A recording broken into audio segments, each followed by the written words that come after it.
Everybody, welcome to the Partnership for International Birding video conference on Peru bird watching with Jose Antonio Padilla. Today we're going to focus on birding along the Manu Road into the Amazon Basin, and then if we have time, we're going to talk about birding on the Machu Picchu extension. It is a 600 species tour, so we only are going to show about 2 to 4 birds for each site. Jose Antonio is going to talk about, going to start with his 6 favorite sites along the way. And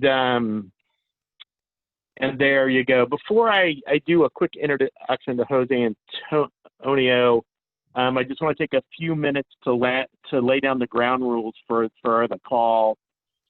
Truly, we want to keep everyone participating as much as possible. We want to keep the conference and discussion moving along.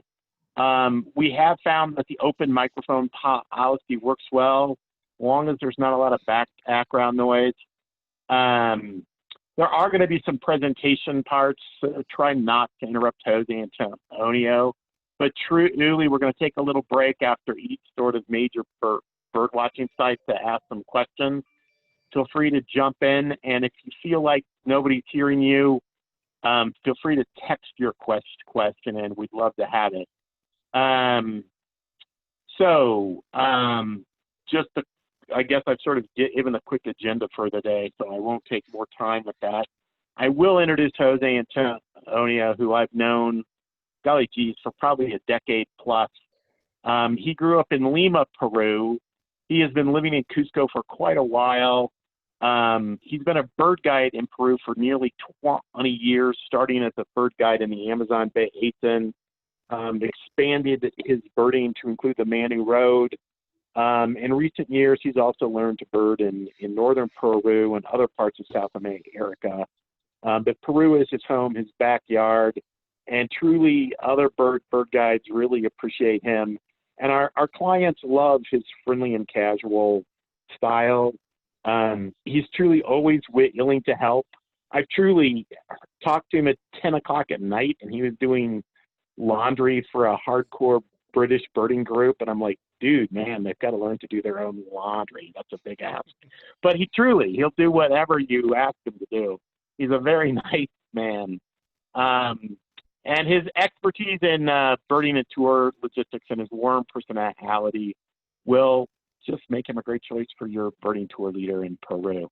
With no further ado, I give you Jose Antonio Padilla. Go, my friend. Thank you, Charles. Thank you, everybody, for joining me this afternoon. Thanks for the introduction as well.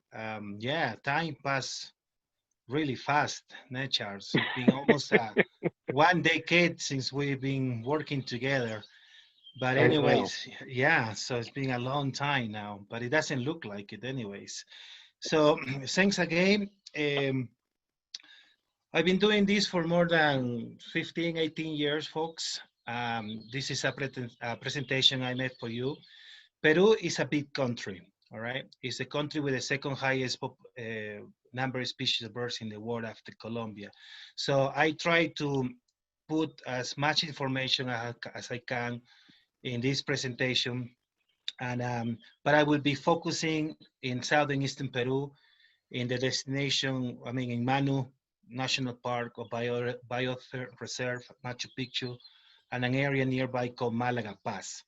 So let's first be in context about where Peru is located. Well, I think everybody knows where Peru is. Let me just give, okay. So here is Peru in South America, folks. Peru is, of course, a big country, as I said. It's the 3rd largest country in South America. We have more than 33 million inhabitants, all right? Lima, the capital. Hey, I'm having a hard time seeing your screen. I've got your image. Are other people getting your screen? See, is it my presentation? Yo veo todo. See? I see the screen and your face, so I have no problem. Okay. Good. It must be me. All right, I'll figure it out. Thanks, guys. Okay. Go ahead, my friend. I'm sorry. No problem. So as I said, Peru has more than 33 million inhabitants, all right? It's a big population we have here. Peru is also the country with the second highest number of birds in the world. As I said, we have now 1,846 species of birds, which is a lot, of course. And so you know, recently, about a month ago or something, there's been a big split from the Rufus and Pita, which used to be one species, and now there are about 10 species. And out of these 10 species, 8 new species are endemic to Peru. So that means we have to add 8 more species to this 1,846 species now. All right. So the capital of Peru, as you probably know, is Lima. And Lima is a big city. We have more than 12 million inhabitants living in Lima now. And as you can see here in the presentation, Lima is the only capital city in South America in front of the sea, in front of the ocean. So that will give you the chance for a short birding around, all right, to get some specialities just by, just by the city, like Inca terns, Peruvian pelicans, Humboldt penguin, which is a species of penguin that is endemic to the Humboldt current that we have here in Peru, that we can be seeing easily, right? In a very short time, all right? If you have the time to do that before we go and fly into Cusco, which will be the next city where we need to go in order to start the tour to Manu, okay? So here are some pictures of the birds we are likely to see. We do have a chance and a little time in Lima. It's not that far, it's very close. And then we can get to see all these birds. So Peru, just to make it simple, folks, is a country that has 3 main regions, all right? Peru have much more than that. But just to make it short and simple, here in this map, we can see the main 3 regions that we have in Peru. We have the coast, as you can see here, which is in actually desert, all right? We also have beautiful beaches and some fertile valleys. We have, in fact, 28 rivers that are coming from the Andes and will flow into the into the Pacific Ocean here. The coast of Peru is basically the extension of the Atacama Desert that comes from Chile, which is supposed to be the driest desert in the world. So meaning that Lima, the capital, and some of the big cities we have on the coast are actually in the middle of the desert, all right? So then we have this brown part in the middle of the country, which is what we call the Andes or the highlands. No? In Spanish, we call it la sierra, which covers about 30% of the whole country. So the Andes is basically mountainous areas dominated by the Andes, of course, where Mount Huascarán soars over 6,768 meters in elevation. This mountain, Huascarán, is located in the northern part of Peru, and is the highest mountains in the tropics of the world, all right? And then we have the jungle, or la selva, which covers about 60% of the whole Peruvian territory. This is a vast region of tropical vegetation in the Amazon River Basin home to Peru's largest natural reserves. Now you see here, and this is funny in Peru because being the jungle, the biggest area in Peru, the Amazon rainforest, the biggest area, is the least populated region also in the country, okay? Because the big and main cities in Peru are located along the coast of Peru, right? So here I can show you the main 3 regions, no, that we have in the country. So just going really quickly, folks, Peru offers, yes, Charles. Yeah, let's just go to the key birding sites in the Amazon. We can save northern Peru for another day, my friend. No, I just gonna show you the maps. You go your quick thing. All right. You go. Okay. So, anyways, but we have 3 main routes: the northern, the mid, the center, and the southern. No, a route which starts in Cusco, Manu, Malaga, Paz, and Machu Picchu, and that's what we're gonna do now. We are going to develop this more. So to start the tour, we need to go to Cusco. Cusco is the first largest city in Peru. We have about 1 million inhabitants living here. It's also the old ancient capital of the Inca Empire, and it's the main game for Manu Biosphere Reserve and Machu Picchu Sanctuary. So here we have a brief, no, I mean, the two maps of Peru showing the locations of Manu National Park and Machu Picchu area, no? They both located in southern eastern Peru, right?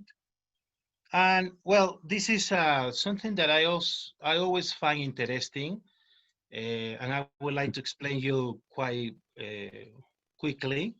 No, here is a cut of the mountains of the Andes, and as you can see, for example, why we have first of all cloud forest on the eastern slope of the Andes, and on the western slope is all dry. No, basically it's all dry on the western slopes because of the Humboldt current that brings very cold water, all right, and creates no foam or no clouds on the western slopes. But on the other side of the mountains, on the eastern slopes where Cusco, Machu Picchu, and Manu obviously are located, is very rich in vegetation, is always raining, is very wet. And here, you know, in this sort of like drawing, explain the reason why, no? Cusco City is like here in the middle. Here you can see some of the lodges located on the Andes and on the mountains, right? And what we're doing on this tour is we're going from Cusco, which is located at 3,400 meters in elevation. We go over the mountains, no, over the Andes here, and then we go down on the Manu Road all the way to the Manu lowlands, no, the Amazon rainforest. So we cover basically this section of the eastern slopes of the Andes, which is first very wet, no, which is the cloud forest, and then the Amazon rainforest. No, Cusco is at 3,400 meters. Coco de Oro Lodge is more or less 1,500 meters. Amazonia Lodge is at 800 meters, and Manu Wildlife Center is at 260 meters in elevation, more or less. All right, so remember the Andes here will be acting as a rain shadow for all the clouds that are coming from the east to the west that get stuck here and they're not able to go across.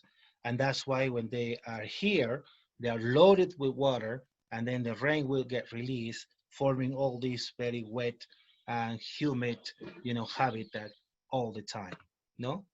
Anyways, so Manu Biosphere Reserve, some of the facts. Manu is the second largest national park in Peru. It covers three main habitats, the Andean grassland of Puna, the cloud forest, and the lowland Amazon rainforest. It has the best bird watching route in the world, where every 300 meters of road you get to see new species of flora and fauna. This is very special, by the way, very nice fact. It's home to 1,009 species of birds, more than all the birds in the US and Canada together. But not only that, we also have world records in butterflies, as you can see, more than 1,200 species of butterflies, more than 200 species of mammals. Manu National Park is also very nice for mammals. We have 12 species of monkeys, you know, and we have this jaguar as well, no, you can see here. We have a bunch of number of species of bats and, you know, rodents, capybaras. So it's a huge area, one of the richest, you know, places in the world, no, in terms of biodiversity. All right. So on the way to Manu, this is some of the sceneries that we can see before we actually get into the birds, guys. Sorry, but a little bit of introduction. As we leave Cusco, as we depart Cusco, we're basically gonna go through some Puna habitat, as you can see here, number one.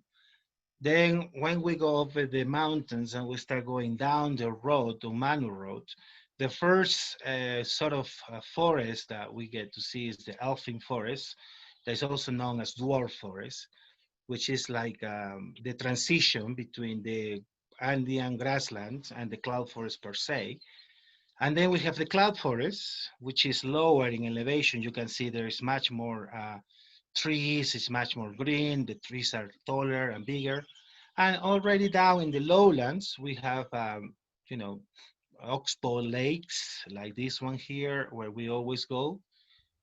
And then in the Amazon rainforest, as you can see here, we have canopy towers, which is also good for bird watching. All right, this is very much all the habitats we get to see on the way to Manu. No, we go through all these different nice little small regions. So here is where everybody likes. No, we talk about birds now. So when are we going to get to Wake-Quechua? Is that coming up, buddy? It's coming. It's coming after this. All right. The thing is, as we leave Cusco, and before you get to Wayquecha, we go through some puna habitats, as you can see, and we have some birds. And then there's some birds we look for. No, on this side of the mountains, and these are all endemics. Like, for example, creamy crested spine-tail is a Peruvian endemic. Bearded mountaineer, which is a hummingbird, is also endemic. Rusty fronted canastero and chestnut-breasted mountain finch. These are the Peruvian endemic we always look for on this side of the mountains before we get to Wayquecha. All right. And how far is it, like Cusco to Wayquecha, straight drive, no birding's about 3-4 hours, right? Yeah, it's about 4 hours. It's about 4 hours. Okay. But of course, we bird the whole way. So the first day, we actually start the tour with a couple hours of birding close to Cusco at Huarpe Lake, right? Yeah, there is a lake called Huacarpay. It's actually in this lake where when you look for 2 of these 4 species, of endemics. Okay. And then we really 40 minutes away from Cusco, no? And though it's a long drive, it turns out to be like a lot of bird stops as we get to Wayquecha, right? Exactly. But as I said, because there's so many birds, I have chosen only the endemics we look for, no? But there's much more birds that we always try to get, no? Well, so very briefly, right?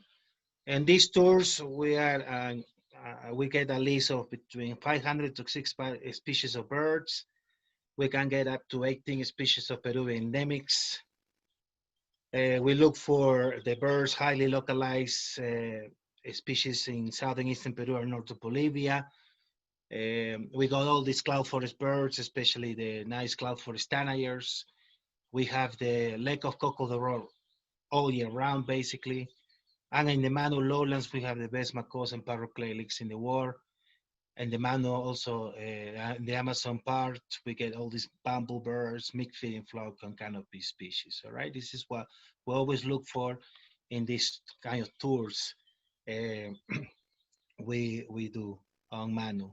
So, well, Charles, this is Wayquecha.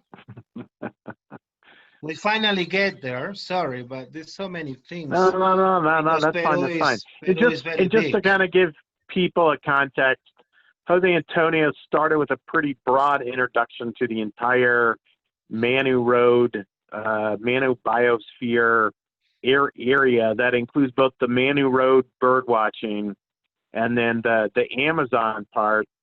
But the first sort of major stop on the tour is Wayquecha, and it's also called Pilawata. Not that my Spanish / local language is worth anything, but there you go, my friend. Yes, basically, Wayquecha is the name of the biology station, right?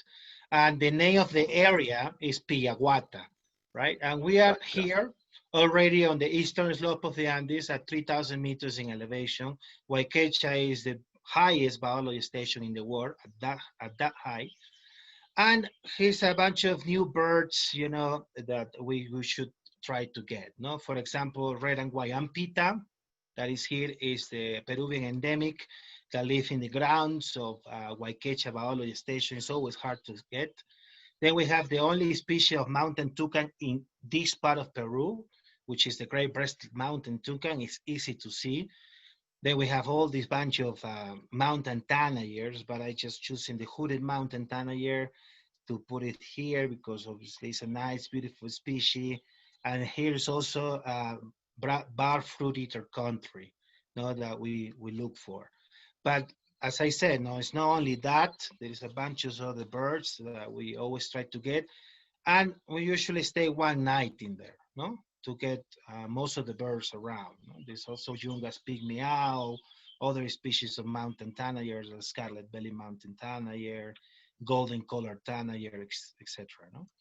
Then Yeah. after Waikecha, Okay, so let's talk a little bit more about Waikecha. If you want to go back slide. So in the Waikecha, like that first day, and then we really bird there the first morning. Like how many species do you usually get?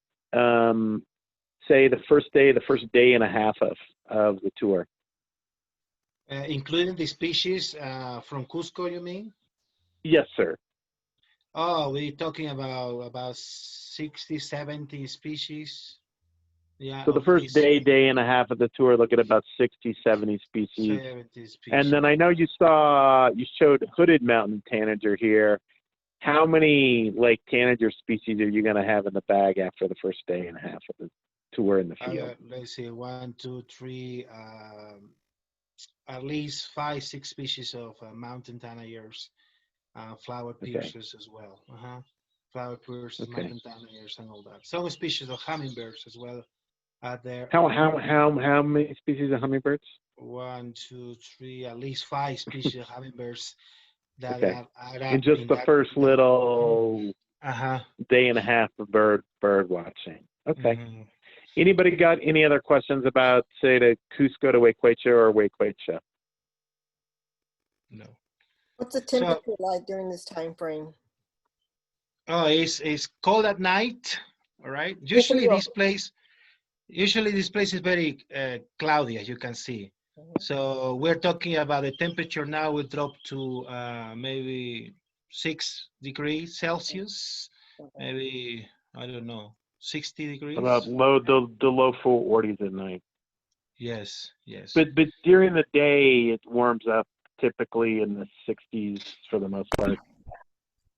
The good thing about this place is that now it has a private private accommodation with private bathrooms with hot water running all the time. Yeah. So there's not really worry about it. No, but you know, Peru is the country of all the seasons. No, so one day you can be cold, and the next day, but 2 hours later, it can be hot. No, so you got to be ready for very dramatic changes in the weather, even in one day. You know.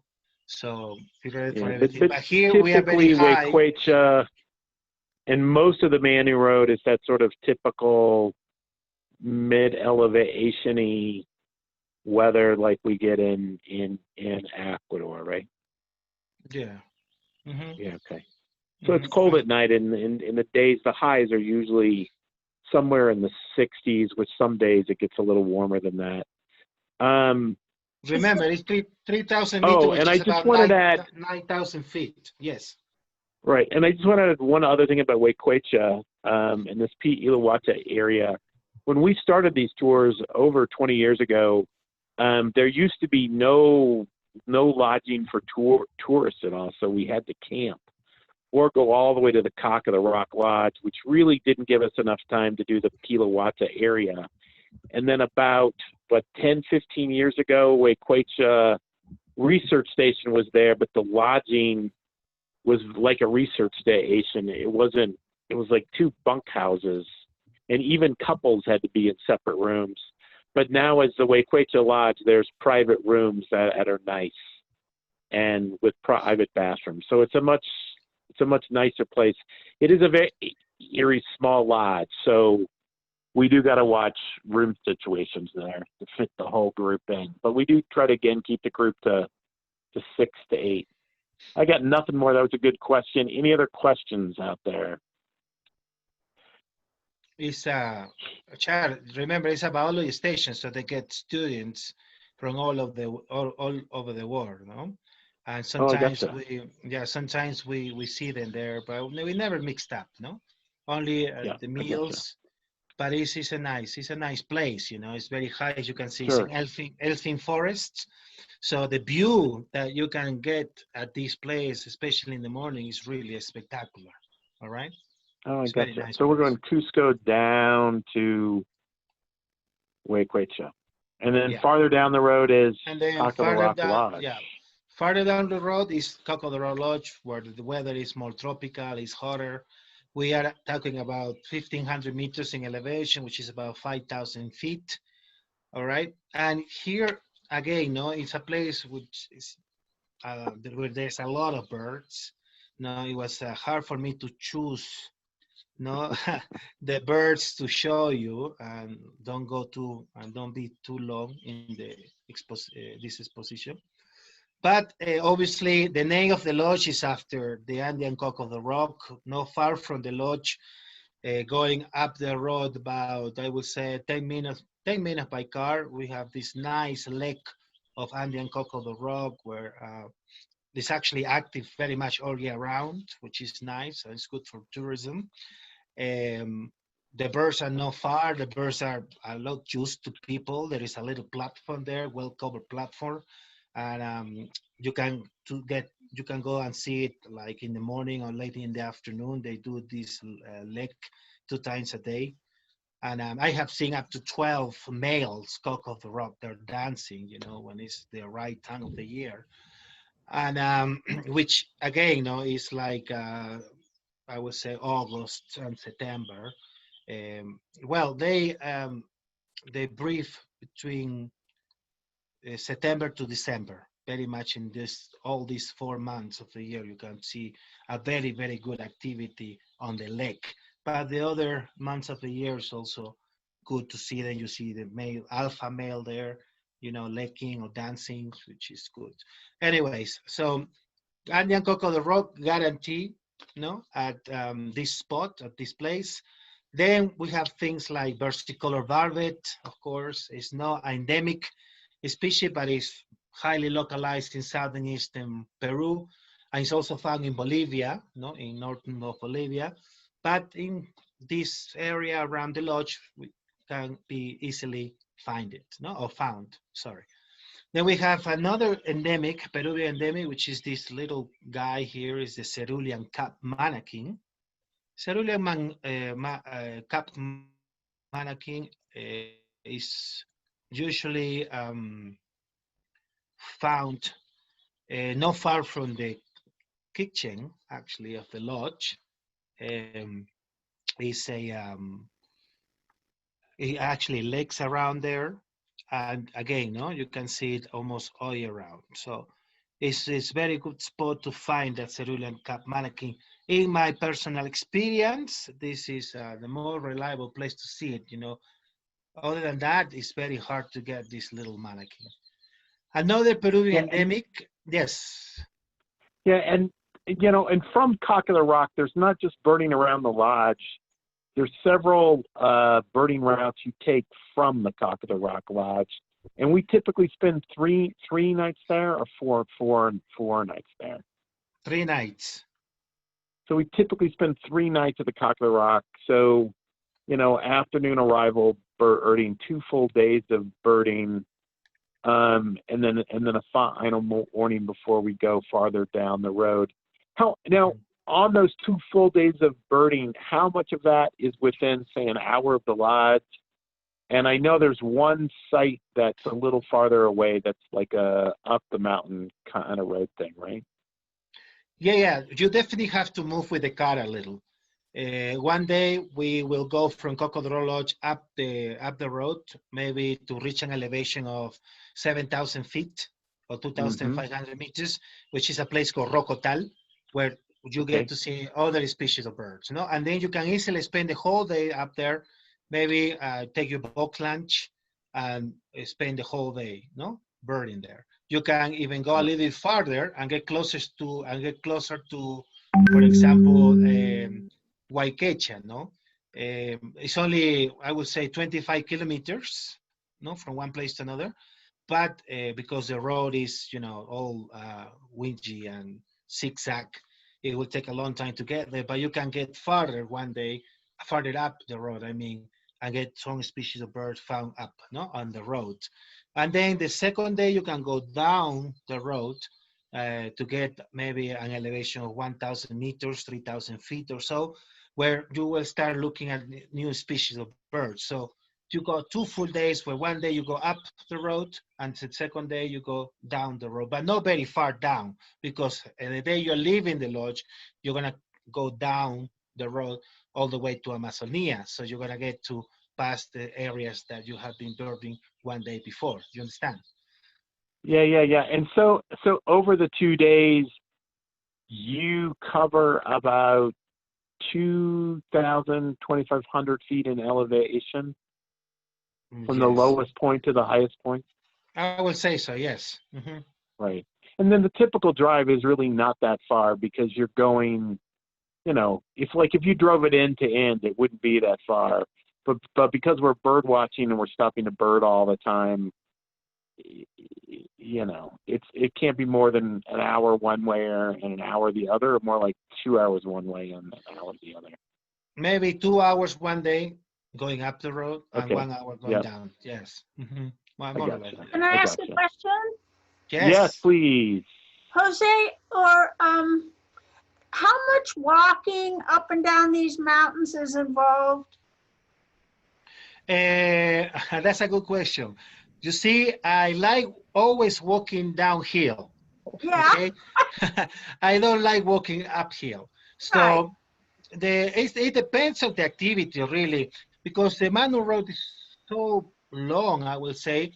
Normally what I do is I have some specific spots where I always stop, because I know there are birds, they're highly localized birds, and the walking is not very far, maybe 20 minutes, half an hour, but going downhill, all right? Expecting and looking for these birds. But then as we're going in the car, I always I always watching and always listening.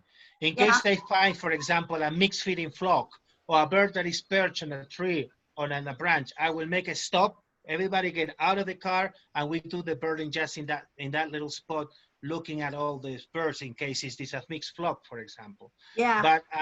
But no, not so much walking. Plus, remember, the vehicle is always next to us. For example, when there are people that are tired and they don't want to do birding anymore, they can always go back to the car and be sitting there and waiting. No problem. And it depends, but walking is always downhill, and I always try to make it no more than half an hour or 45 minutes, in each location where I stop. So we don't walk back up that hill? No, it's downhill, and up the hill we do it with the car. Okay, sounds good. And then the other bit too is you mentioned feeding flocks.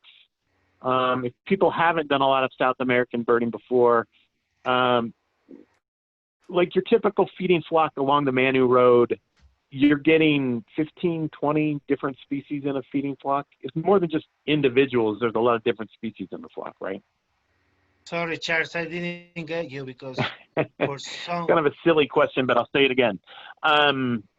So a lot of people may not be familiar with feeding flocks in South America. How many typical different species do you get in a good sized feeding flock?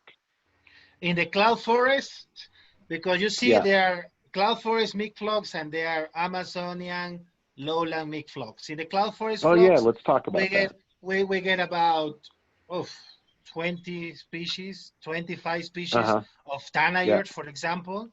Yeah, 20, 25 species. And of course, most people don't get to see all the birds. That's why I am there, to try to show the birds to every single tourist. But but normally people get to see very good between 8 to 10 species, a dozen of the species, when a big flock is coming. Yeah, and I just want to clarify with folks kind of what that's about.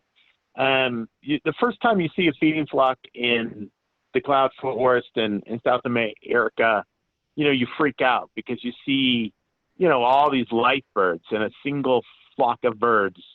And what he's trying to say is, look, he's trying to show you the birds that you won't see the rest of the tour. So he's kind of sorting the flock and getting the birders on those birds that we probably won't see the rest of the tour. And then as time allows, you will see all 25 of those tanagers, but you know, it's going to take a couple hits.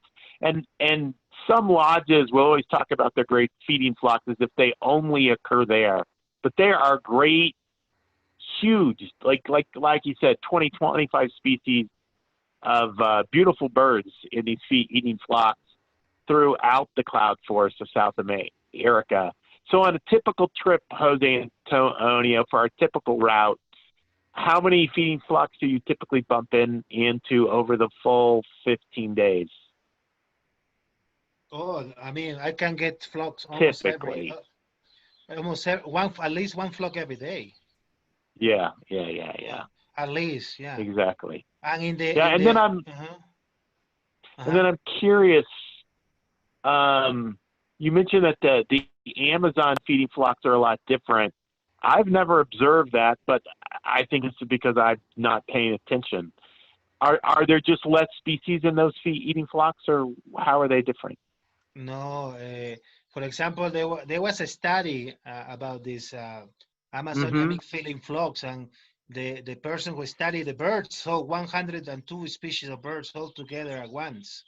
This Oh is my God. super mega mixed feeding flocks, you know, because what happened in the Amazon rainforest is different. You get the canopy mixed flocks and the understory mixed feeding flocks, and sometimes they come together. And that's when you get to see a whole bunch of, it's just amazing. But in Holy moly. in a regular tour, it's difficult because you have to be there in the right time, in the right location. And normally you are on a lake, on a canopy tower, on a macaw clay lake. And, you know, forest birding is always difficult. Yeah. So Yeah. I mean, I've seen the feeding flock, sort of not really in the cloud forest habitat, but somewhere between there, but not quite down in the Amazon basin. And we identified like 80 different species over a 3-hour time frame, and we maybe walked 100 yards to follow that flock. And it was like that multi-layer thing. I wasn't paying attention to, you know, how that was different from what I had seen, you know, several days before. Wow. And you hit like a flock like that in the Amazon every day, or maybe not so No. frequently? I mean, we hit mixed flocks in the Amazon every day, but not with that many species. No. Okay. I mean, right. And even if you just see the understory ones, you may not see the ones way up high. Exactly, because it's difficult anyways. I mean, but yeah, I mean, it was here in Manu National Park where people have studied these mixed feeding flocks for the first time. It was Charles Mann back in the 90s who studied these birds. And he's the guy who told me that he was able to spot and recognize up to 102 species of birds in one mega flock that he called. I mean, it's not always, it's not always like that.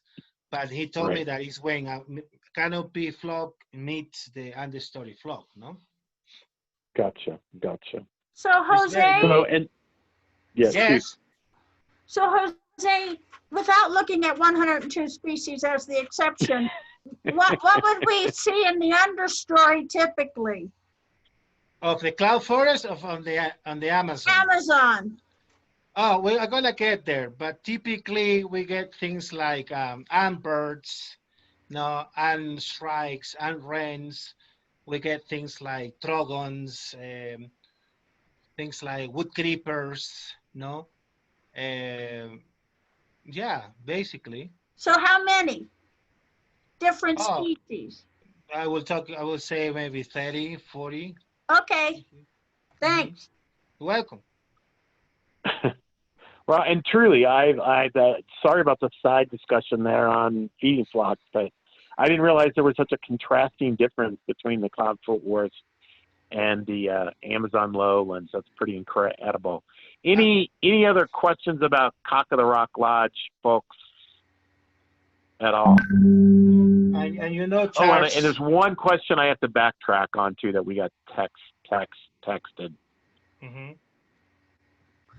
I So have, somebody asked if the biologic station at mk8UcuG3VBQ was associated with the university. No, mk8UcuG3VBQ is associated with a non-profit organization that is based in the States, actually, called ACA, ACA. No, the ACA, which means Association for Conservation of the Amazon or something like that. Yeah, okay. I mean, you know Laura, Charles. You remember we did a fun trip a few years ago with, and they're the ones who organized the trip. Remember? I gotcha. ACA. Okay. But basically, ornithological researchers from around the world can contact ACA, and students mostly go there and do research. Is that what I'm hearing? Yes, exactly. Okay, exactly. I gotcha. I hope that covered that question that came from Terry. Any other questions at all, folks? I do have one more question about the cock of the rock. Yes. I got a little lost about when it's best to see it. I think you said September through December, but is it still seeable in the other months? Yes, they are. In fact, there had been no tour that I haven't seen the bird over all these 15 years I've been working there. At any time of the year, you get to see them. But maybe in months that are not September to December, the activity at the lake is less. You understand? But you less. yeah, Okay, less. yes.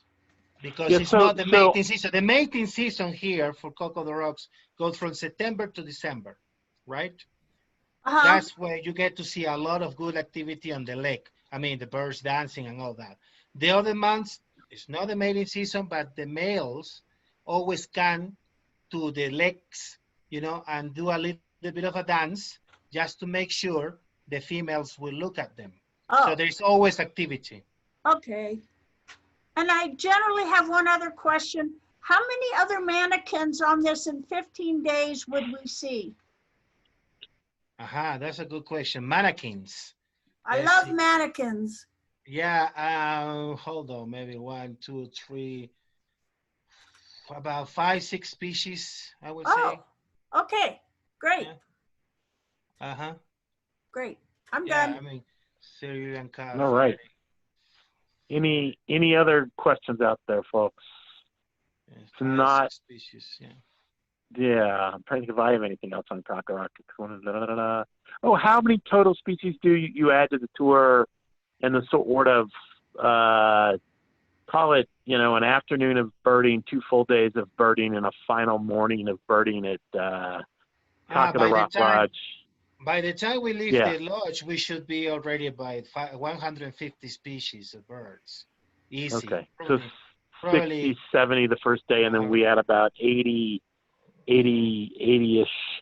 from the Cock of the Rock area. I gotcha. Yeah, because the lodge also has a very beautiful garden with a lot of hummingbird feeders. All right, so in these feeders, there's a bunch of new species of hummingbirds that come and feed on, no? And sometimes you get to see also the milk flows coming through just by the dining room of the lodge, all right? Great. Anything else you would like to add on the Cock of the Rock Lodge, sir?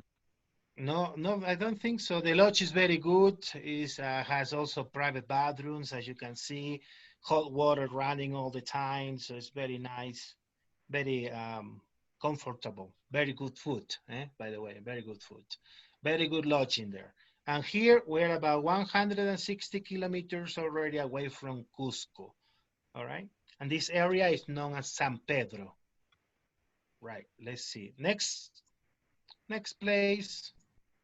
What happened here? Okay, is Amazonia Lodge. That, as you know, Charles, we go there as well, right? Amazonia Lodge is located between 600 to 800 meters in elevation. That is about between 2,000 to 2,500 feet.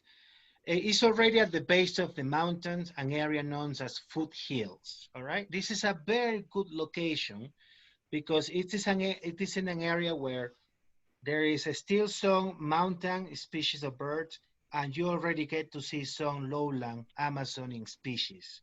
All right, it's right there in the middle. In Peru, right, and in most of South America anyway, areas with most species of birds are located at the base of the mountains, all right at the foothills, as we call it.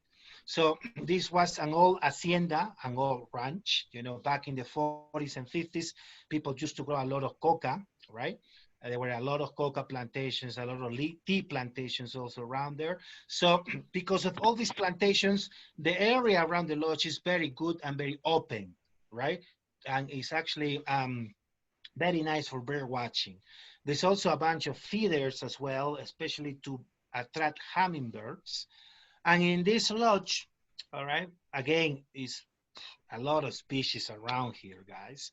But I have chosen maybe these species here that are, well, the Kepkes hermit is endemic, no, a species of hummingbird that comes to the feeder sometimes, not all the times, but comes. And the Rufous crested cockade is a tiny little hummingbird with a fantastic crest, as you can see in the picture, that also comes and is very common here in the grounds of the lodge, coming to the feeders. At nights, we always hear the tawny belly screech owl, you know, or the eastern tawny belly screech owl, how we call it now. This species, they're in the garden of the lodge, always calling, and we get out and we find it very much all the time. And another nice bird, although it's not endemic, but is highly localized in the southern eastern Peru, is the scarlet-hooded barbet. Well, among other, the list for Amazonian lodge is over 300 species of birds. No, probably, in fact, I think it's more than 400 species of birds. That is the whole list of birds for the lodge. No, the lodge is, as I said, is on secondary forests, an area that have been cut before for the plantation, but it also goes into some mountains that are not far from the lodge that actually gets you into nice primer forest. They have a nice canopy tower where you can also go very early and look at the birds from there. No, another birds that is quite quite common to see around here is military macaws. The only species of macaws found in the mountain that are often seen around Amazonia Lodge. Very good food, nice, friendly people around this place. And as you can see in the picture, they have like a veranda, no, where they have these nice, comfy benches and the rooms are back in there, where you can just get out of your rooms and be on the veranda and look at all the hummingbirds coming to the feeders, no? Or if you are tired, you can always sit down there and keep looking at the birds. Birding here never stops. It's really, really good, all right? So this is in a very special location. It was first described as a good birding place for John Fitzpatrick, all right?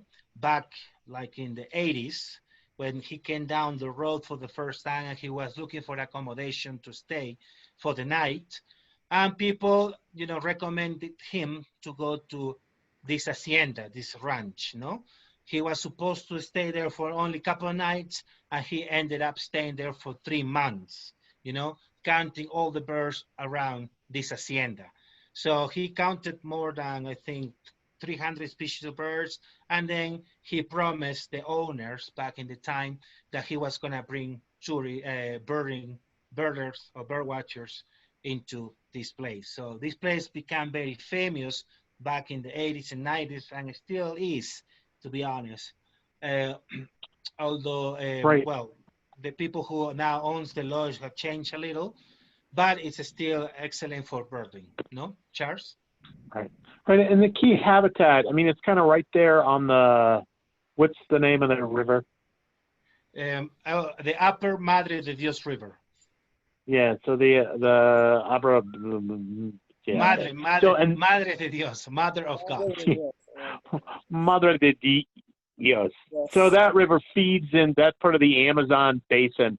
So though you're just on the edge of the Amazon basin, you're still getting forest foothills birding there. That's why it's so sweet.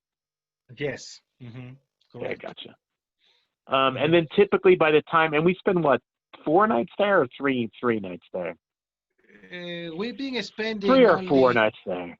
3 nights, Charles, not 4. Yeah, not 4 yeah. anymore. Right. Okay.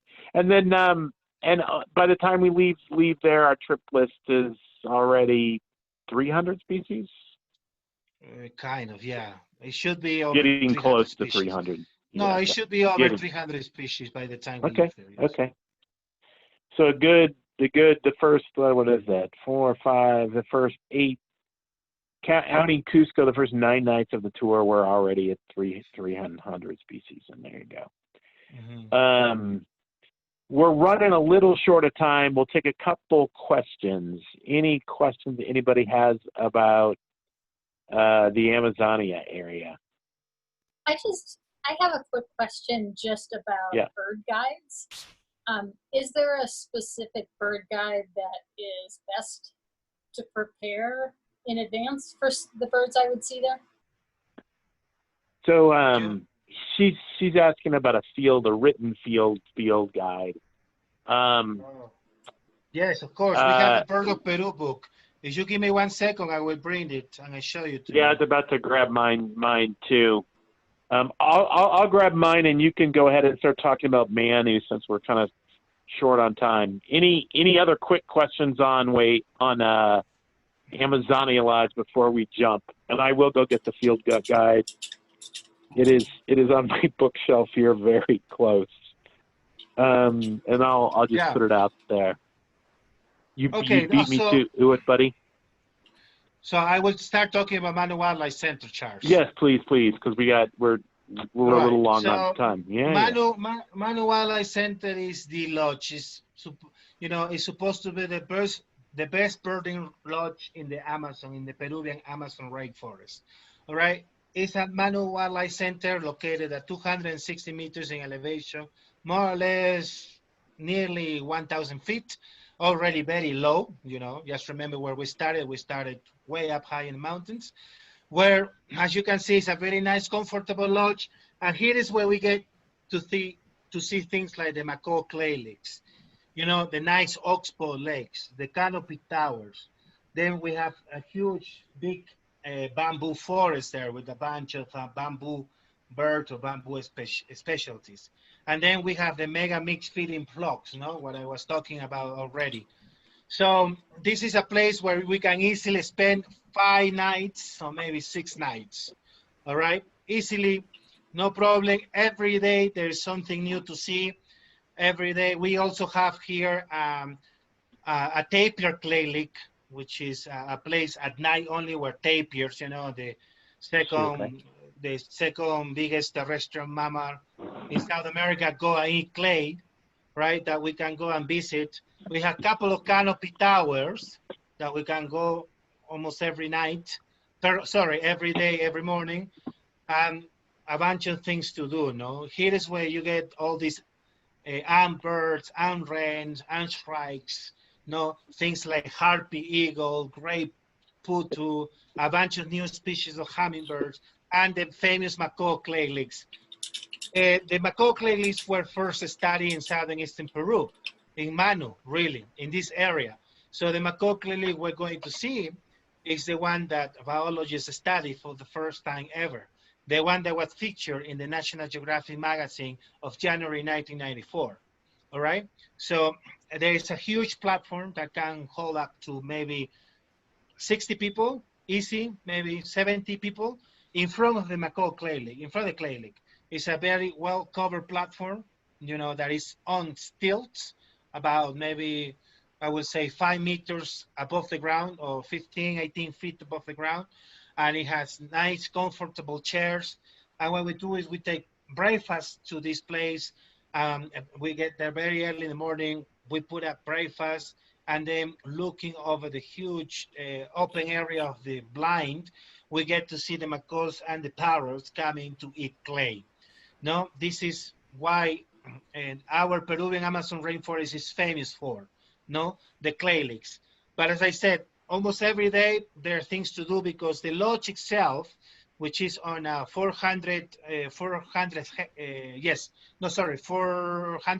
hectares, also covers a lot of small habitats. Close to the lodge, as I said, we have a big patch of bamboo. Then we have also what we call semi-flooded forests.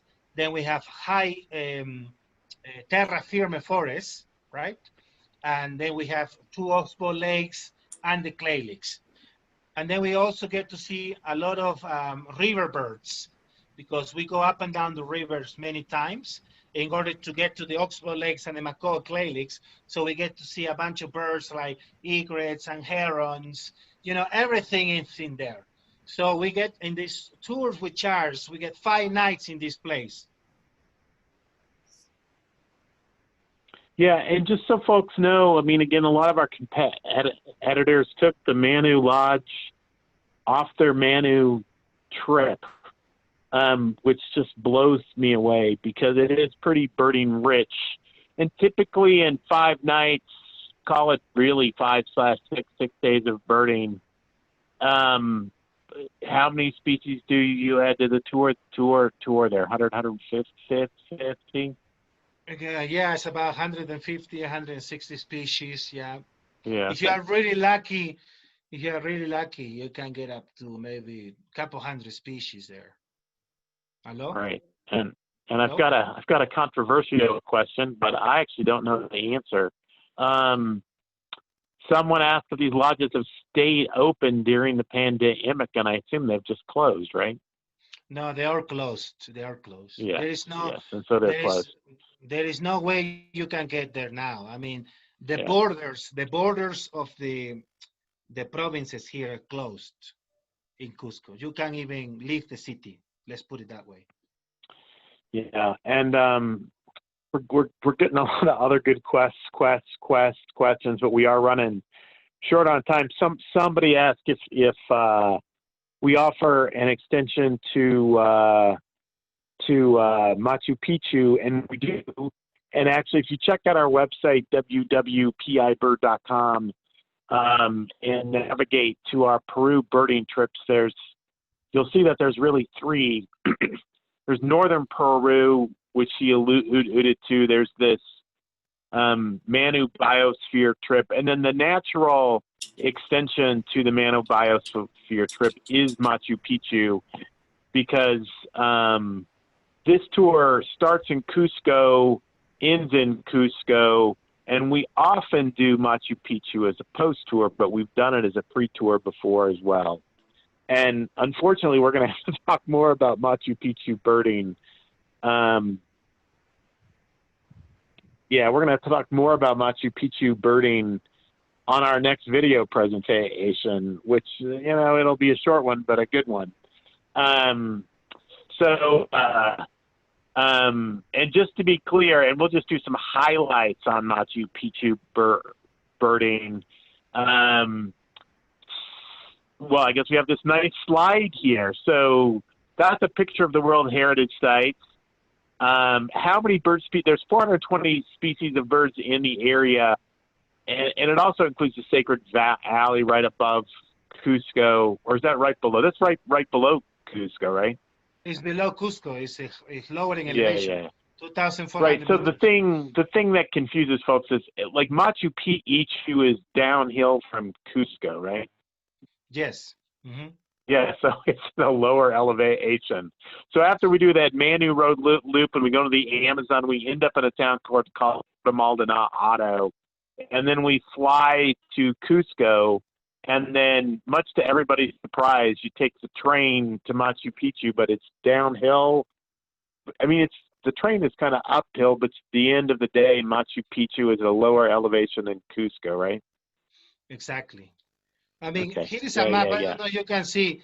I mean, there is the green area on the right is Manu National Park. Okay. So I have put in circle where we're going after Manu. No, Cusco is here. We're going to Machu Picchu, which is northwest of Cusco. So it's Yep. Abra Malaga, no, Malaga Pass. That will be the extension for the tour, Charles, no? So Exactly. you take the train here where it says Ollantaytambo here, Ollantaytambo, Yeah. you take the train to Machu Picchu. So from Cusco to Ollantaytambo is about a couple of hours. And then from here, Right. you go by train to Machu Picchu, which is another hour and a half, more or less. So it's not really that far, no, not really that, I mean, long. So you Right, get but there. road-wise, the only real transportation there is by foot or by train, right? Yes, because you do the Inca Trail, no? The famous Inca Trail, 4 days, 3 nights, when you walk over the mountains for 26 miles to get Right, to Machu right. Picchu. Mhm. Right, and to be clear, most younger people do that. Most bird watchers take the train up, and there you go. Yeah. There is no point to do the Inca Trail and do birding because you are more Yeah, focusing in walking really than in bird yes, watching because it's quite hard walk. It's not an easy walk. yeah. So we've whetted some appetites on Machu Picchu, and I think we covered the question. And truly, of all the tours we've run on the Manubiosphere, I would say half of everybody booking the tour wants to do the Machu Picchu extension. And again, the two tours combined is about 600 bird species.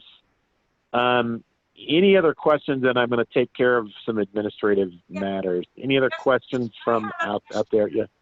I have a Shoot. question. I saw on the other slide 423 species with Machu Picchu. So is that, how do you get that in such a small place? It looks like there's no birds.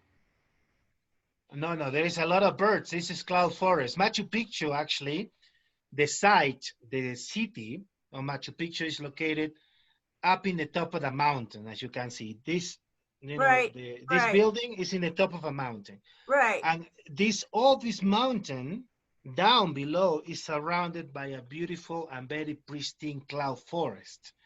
So you can walk up there and see a lot of birds. There is down, at the base of this mountain, there is a town called Aguas Calientes, which means hot springs. And Yeah. that's where you get to stay for a night because all the hotels and restaurants are down there. So it's about half an hour by bus. So all this hot spring town, or Aguas Calientes, is all surrounded by cloud forest. So there is some nice spots that I know where you can go and see not the 423 species, but see a bunch of nice birds that you don't get to see in Manu National Park.